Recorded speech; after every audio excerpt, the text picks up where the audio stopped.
Your son Jesse Levin refers to you as the guy whose accomplishments go on and on and on. He never ceases to be floored by all the groundbreaking work you have done and agrees you are most deserving of the accolades you have received. Beyond your accomplishments in academia, Jesse recalls long car rides while you were driving and you would perform extensive repertoire of Gilbert and Sullivan, selections from the HMS Pinafore and the Mikado and the Pirates of Penzance. Quite the interest in opera as well. Also in comedy, Jesse notes that you're also a walking catalog of jokes. He also recalls the time you debated Nobel laureate Milton Friedman on the Public Broadcasting Service's PBS series Free to Choose in 1990. What was that about? Friedman, after the fall of the Berlin Wall and basically the fall of the Soviet nation or set of nations, was given a lot of money by conservative interests to show, see, we were right all along. And they fell, and there's good reason, and could he put together a series to demonstrate why markets are the best alternative, if not the only alternative in the long run. And so he put together a series called Free to Choose, which then, as Jesse mentioned, was published on PBS. There were 4 series. One of them was on education. And as you know, Milton Friedman had recommended voucher plans back in 1955, starting in 1955 as an alternative. So his presentation basically was an attack on the public schools and a plea to move to where people had choice, and through competition, education would become quite magnificent, and it would be a better system. And then each of his shows, they were hour long, but the first part would be about a half hour, 35 minutes, and then there would be a debate between Friedman and someone who disagreed with his point of view. And so he asked me to be the person who disagreed with his point of view. And I was part of that debate with Friedman on vouchers.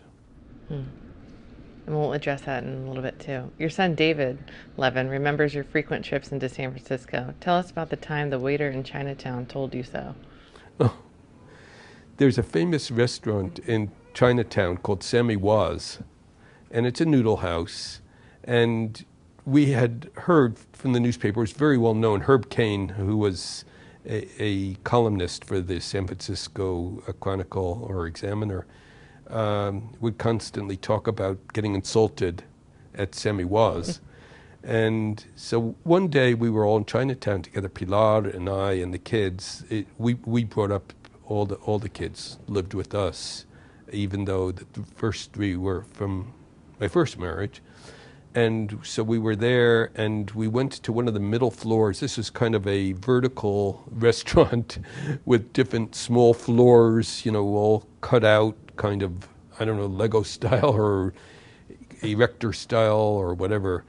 And we sat down at a table as requested, and then the waiter came to us, and apparently this was the obstinate waiter, the difficult waiter who insults you. And he apparently put one of the plates down on the table and said, "Don't touch it, it's hot." And Pilar picked it up, and it kind of tilted in a direction, spilled a little. And he came back screaming with a towel, "I told you, I told you, I told you." So it's interesting that we all remember that. But he insulted us properly. Okay. Sounds like an episode out of Jerry Seinfeld. What did you do with your kids after that? Do you remember? I don't remember. The caps that you bought them with the buttons on top? I don't remember. Okay, the bright blue communist worker style caps and red Chairman Mao buttons. Yeah, it's quite possible. I mean, I had all that paraphernalia. David recalls wearing that. He loved it. He wore it to school the next day and got a lot of stares from his teachers and his classmates. What most of your family members and friends note is that among your many professional accomplishments, one of your most notable was in the area of school reform with your founding of the Accelerated Schools Project, now here at Teachers College, Columbia. Tell us about this work and what inspired this. Well, the ideas are still very much alive, I should tell you, but the actual practices are, if not defunct, close to it because of No Child Left Behind, which is based on a very different philosophy, but much more funding and much more political power and regulation than we, who were a non-government entity, could muster. So I think it's only fair to say that. It's still possible, by the way, to see accelerated schools in Northern California, in Santa Rosa, for example. There's a school district named Roseland. It's a district that was formed around migrant workers because the Santa Rosa Unified School District didn't really want those students in their schools. This is many years ago. Mm-hmm. And that school district operates completely with accelerated schools and is getting marvelous results, documented again by the California Department of Education in the data. So we do have some vestiges, but the regulations of, that are associated with No Child Left Behind really lead to just the opposite practices. Test prep, much more superficial approach to learning. That is, if you can get it on the test in terms of results, that's all that's necessary. Narrowing of the curriculum, everything, if you were to take what we do and what is promoted under No Child Left Behind, they're polar opposites, okay? So what is the accelerated school? The accelerated school was, in a sense, stimulated by the notion that if we have children who are coming into school and they don't have the kind of skills or experiences that make them successful in schools as they're currently constituted, we need to change schools to make them successful, given whatever they come in with. Now, usually the way that's handled is they're given remediation. And remediation, first of all, remediation means to repair. And if you start off with the assumption that these children are defective, you're in trouble already, because you're going to construct something which assumes that they have defects. And we don't even follow through with the analogy because these kids never come out of the repair shop. If they're in Title I at the beginning, if they're in special education at the beginning, if we just look at the numbers, at the statistics, we find that they become sealed in those programs. So it's not even a repair shop that succeeds. Normally if my shaver isn't working, I can take it to a repair shop. They're going to charge me too much, I know. But when I pick it up, I can try it and it's going to work.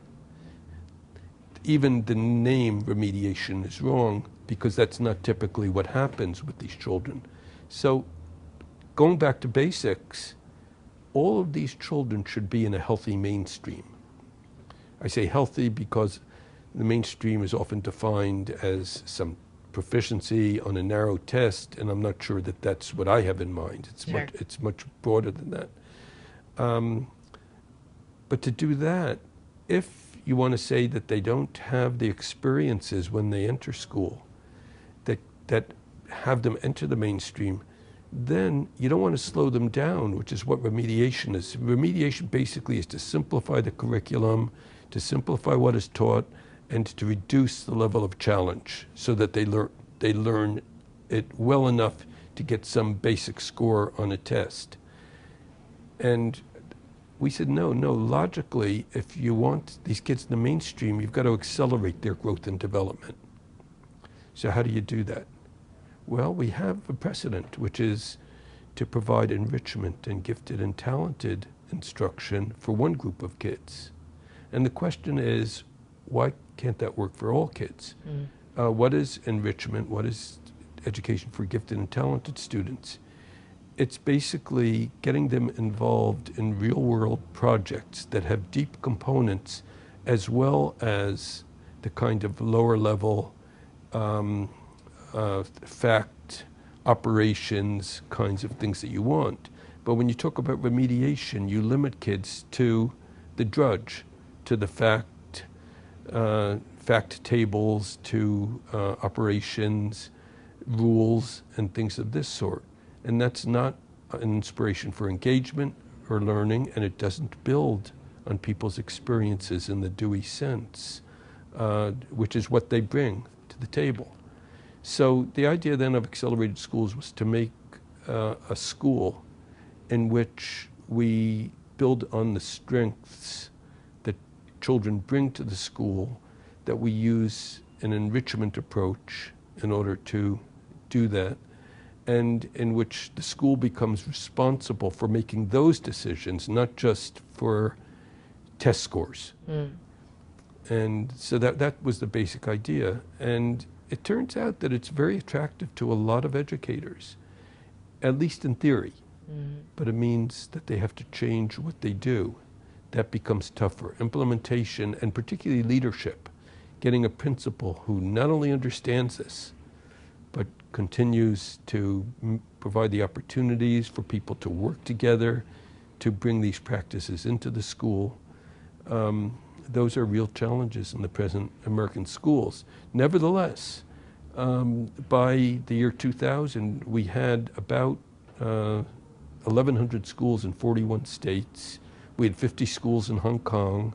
So we had schools working on this, and we also, by 2001, I believe, MDRC, which is a major evaluation outfit, on their own nickel, we didn't pay them, so they weren't doing it for us, did an evaluation in which they found that even using their very conventional metrics of test scores, that a random selection nationally of accelerated schools were successful in improving test scores in the math and reading area.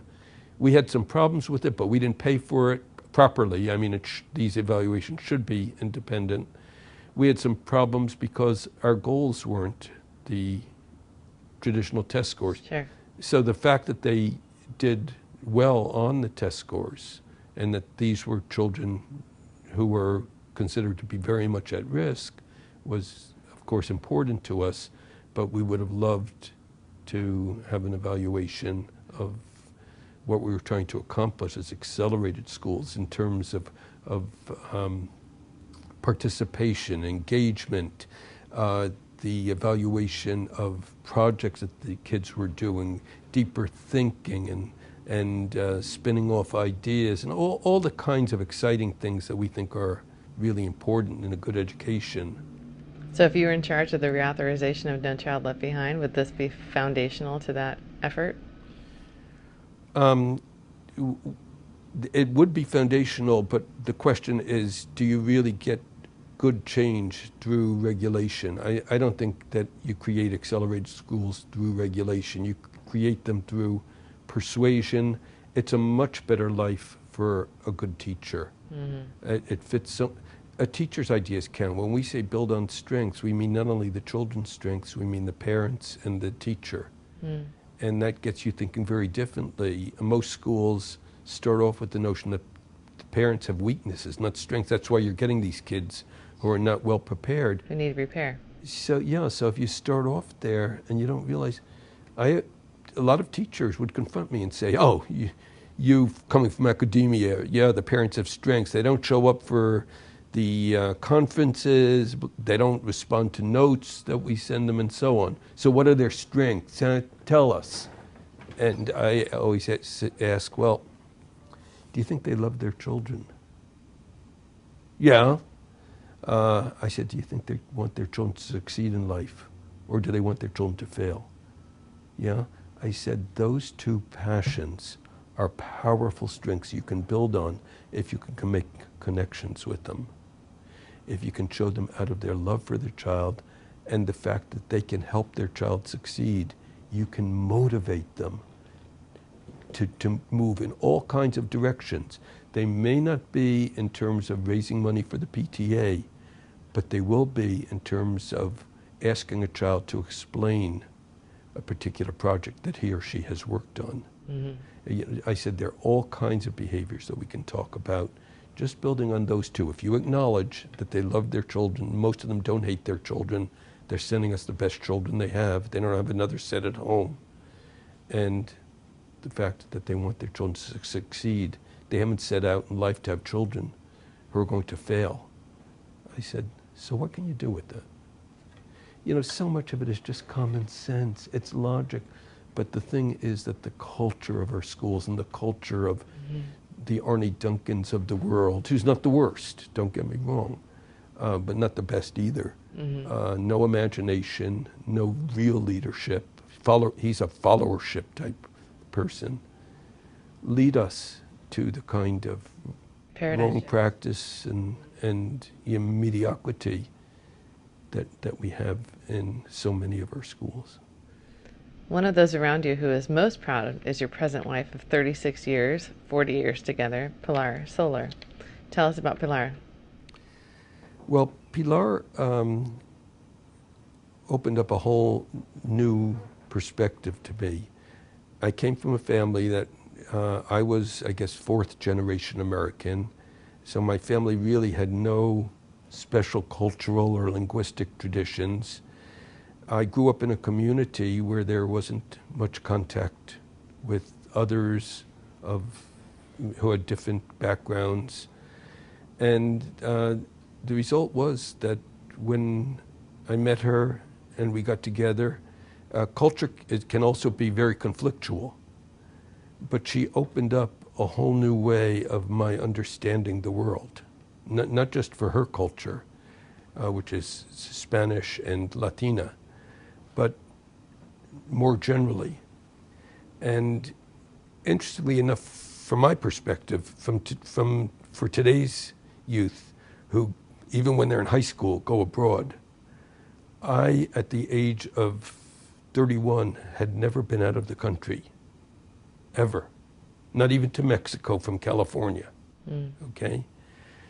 And suddenly, I was in a situation with her kind of natural influence, and also Martin Carnoy's, because Martin was very internationally oriented. He speaks 6 languages, 7 languages, I don't know. And the students that I had in the program that Martin and I were engaged in, to understand other cultures, to hear other cultures, to see other cultures, to see what we could learn from them in the work that we did. And Pilar really reinforced that, because now this was up close. I mentioned street level knowledge, and street level knowledge was that her family lived with us, her mother and father, and we started to travel together as a couple, and as well as my doing it for work, being exposed to other cultures. So her impact has been tremendous, not only at that level, but obviously at a personal level too. But when you ask about some large picture she brought into my life in terms of my career, it was opening up literally a whole new world to me that I just hadn't been part of. At your wedding in 1975, your longtime friend, Ed Bridges, Stanford professor emeritus, whom you also recruited, this time from the University of Chicago, stood up as your witness. Tell us about your wedding.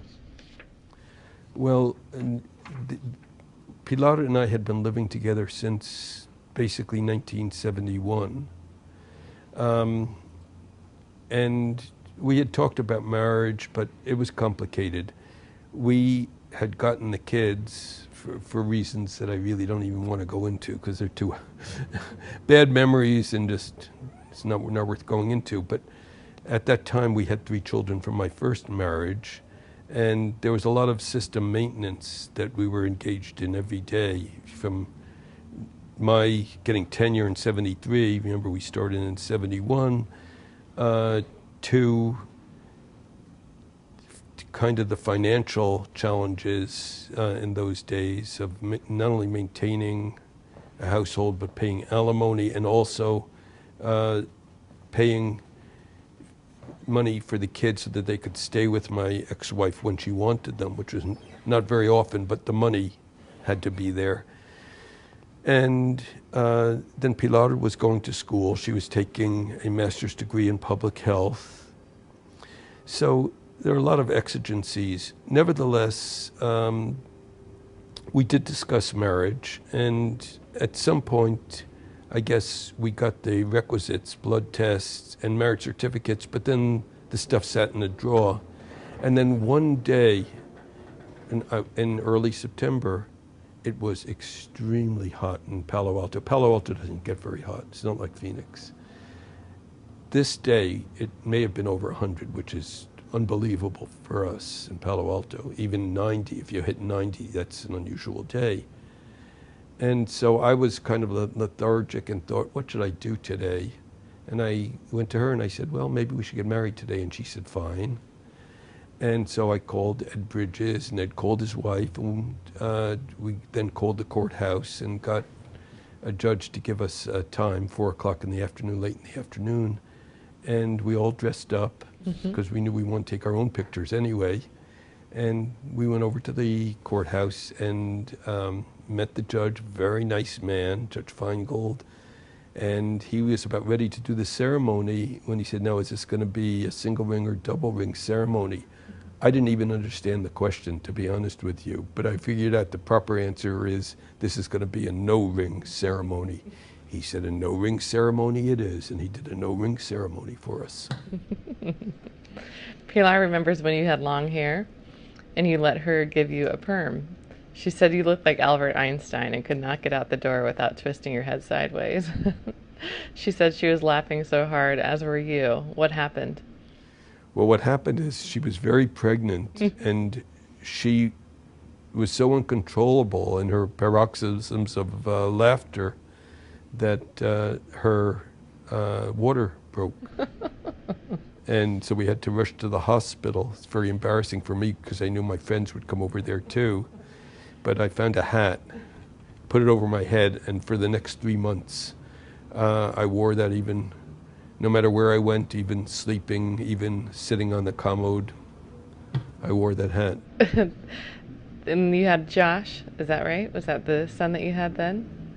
Josh was born 77. Yes, we got married officially in 75, and Josh was born 77. And then you took your baby girl, Josh, to a cocktail party. Do you remember doing that? I do. Josh was really very beautiful. He had beautiful blonde curls. And we went, actually, it was a New Year's Eve party, and we had gotten a babysitter, but the babysitter apparently became frightened of the dog. Every time the babysitter would touch Josh, the dog would come over and start barking at him, it turns out. And so he called us and we said, okay, don't worry, we're actually close by, we'll pick up Josh and just take him to the New Year's Eve party. And when we got back to the New Year's Eve party, I just put him on my shoulder, which he enjoyed.